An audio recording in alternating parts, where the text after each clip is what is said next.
Ngasigi oiba latest update khara thamsage Khousabungda Kuki Singna Maiteda kapkhiba rocket bomb adu Maitei khun yaubangamdana masagi khunda taduna lairambadagi soklubada ngasi Kuki ama Sikhre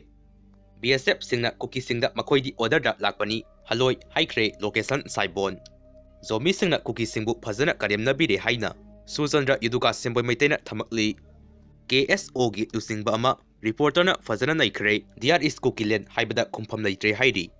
Matam kuina leburaba matung Janawari maridagi miyamgi numit hauragani miyamna matam sana lakpiduna saruk yabiyu DC Thauban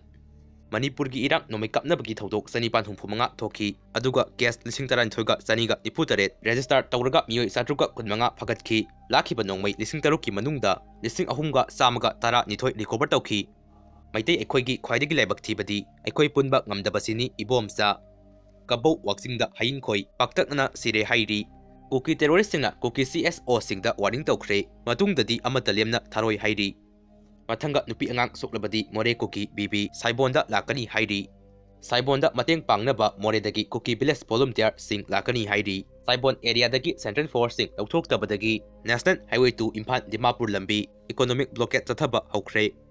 Kangpokpi district manung sana leiba Saibon area da thamjiliba central force sing asi Lauthokadabani haina Committee on Tribal Unity ko tuna tanhiba dimat thabakta onthoktabagi mayokta National Highway 2 Imphal Dimapur lambi ngarang nungthin pung mari taba matamdagi hauraga matam kaktana economic blockade tathaba haukhre blockade asina maram oiraga nongmada sangdraba yadraba phosei puba gari amadi hidak langthak puba gari sing chathok chasin tawbada chaun akaiba piragani